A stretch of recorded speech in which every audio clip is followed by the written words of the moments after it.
One of the first scenes in Princess Mononoke depicts the Prince Ashitaka chasing down a corrupt and destructive demon. However, as the demon rampages towards Ashitaka's village, he talks to the demon, asking it to leave the village in peace.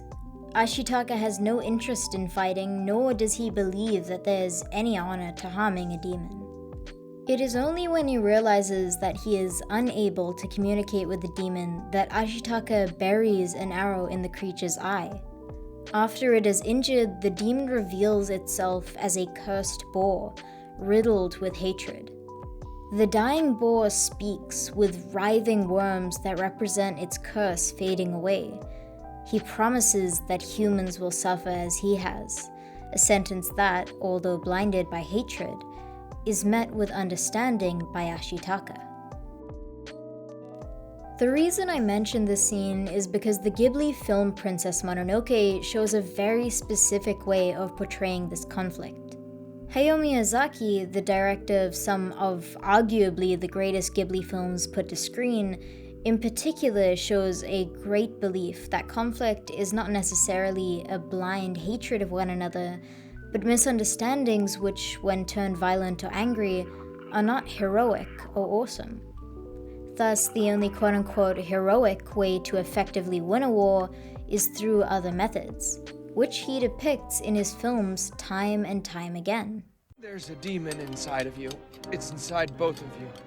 This is what hatred looks like. This is what it does when it catches hold of you. It's eating me alive, and very soon now it will kill me. In most Ghibli films, fights have some level of respect and are preferred to be won through mutual understanding. Violence is an ugly and sad last resort that is depicted as costing innocent lives, or is even seen as stupid and piggish. However, even if the opponent desires to fight, there is still an understanding as to why they feel that need. Hayao Miyazaki has on multiple occasions expressed his distaste for the oversimplified black and white morals this world has, and especially the idea of good triumphing over evil, as he feels it simplifies a much more complex reality. Quote, "The concept of portraying evil and then destroying it. I know this is considered mainstream, but I think it is rotten. The idea that whenever something evil happens, someone in particular can be blamed and punished for it, in life and in politics, is hopeless." In Miyazaki's films, the world of the opponent is not evil. In fact, it is often appreciated as beautiful, such as in Nausicaa, the Valley of the Wind, or the previously mentioned Princess Mononoke. In both films, our hero gently explores this unknown world with respect and even admiration. However, they still understand that this is indeed not their world, but the world of the antagonist. This shows a complexity to the antagonist, a beauty, and even a sense of empathy. In Mononoke, both the world of the spirits and the world of the humans are shown to be somewhat corrupt, yet caring for their people. Most violence from each side is out of fear, misunderstanding, and protection of their people. Comic writer Alan Moore, known for masterpieces such as V for Vendetta and The Watchmen, which both contain political and conflict-related themes, criticized the approach of simplifying good and evil when he spoke on superhero blockbusters, saying that the way Western blockbusters simplify conflict to heated battles and violence is, quote, "some kind of longing to escape from the complexities of the modern world. That seemed dangerous. It was infantilizing the population." He then went on in the same interview to say how politically he finds these stories counterproductive, them being a denial of reality and an urge for simplistic and sensational solutions. Which is true. Superhero stories generally prefer to not touch on the hard truths of conflict and enacting change. They achieve this by taking the very idea of conflict and dumbing it down to a few bad guys, which can essentially be easily resolved with a good punch to the face and a restoration of what was at the start of the film, often with little change at the end at all.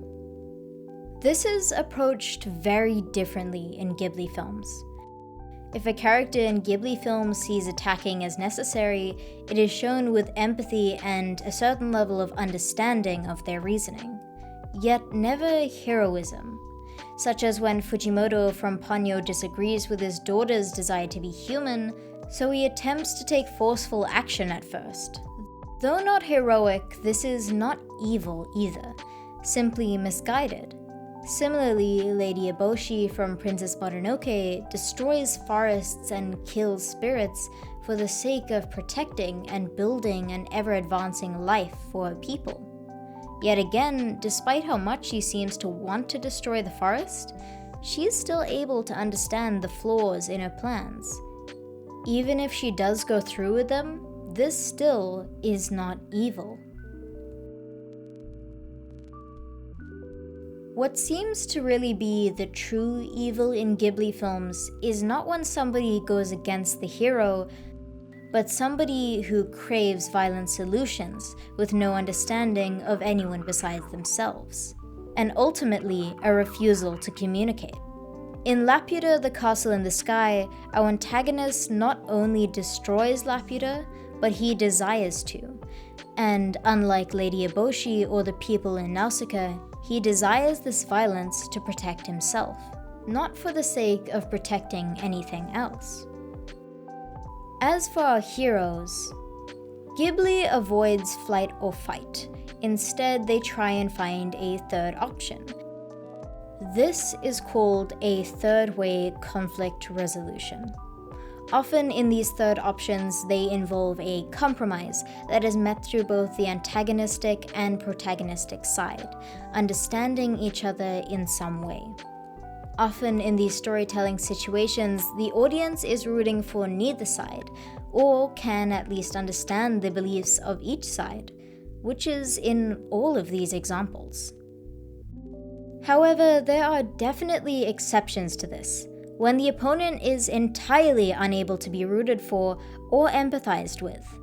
For example, Aang from Avatar: The Last Airbender uses third-way conflict resolution to defeat Ozai, yet we as the audience have no sympathy for Ozai's goals.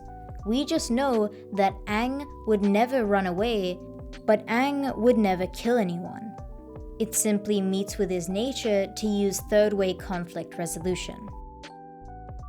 But back to our third-way conflicts in Ghibli films. We can clearly see that the majority of the time in both Nausicaa and Princess Mononoke, each sides are demonstrating violent behavior to each other. However, we do develop a great empathy for both sides as we see their intentions and perspectives. For example, in Mononoke's case, Lady Eboshi destroys the forest and shows a great hatred for the beasts that inhabit it. However, all of this is done so she can create a safe and prosperous life for the sick, disabled, and ex-brothel workers. On the other hand, the wolves in the forest, although protecting a sacred land, are just as disgustingly filled with hatred, to the point where they are blinded by fear and pettiness, throwing away innocent lives for the sake of it. Regardless of who is good or bad, which in this story is essentially no one, the side that our hero chooses will automatically be seen as the good people of the story. When third-way conflict resolution goes smoothly, the results are shown as harmony. When third-way conflict resolution is not met with such cooperation, only then is pacifism from our hero tossed aside. Action is taken, and the fight is often won. However, third-way conflict resolution is almost always shown effectively in Miyazaki's films. And when it isn't, fights are still fought with respect and empathy. Hayao Miyazaki has said that the reason for such solutions in his stories is because he believes, quote, "Even if you feel angry, let's be patient and endure. Let's try to live together. I've realized that this is the only way forward." I want to end this off with something I've come to learn as a writer, which is that the way we tell stories have influence. A society built off stories will take influence from them, seeing their heroes as right and their villains as wrong. But if we can tell stories that portray the world as more complex and morally not quite as simple as right or wrong, we will grow that way, learning from those kinds of stories.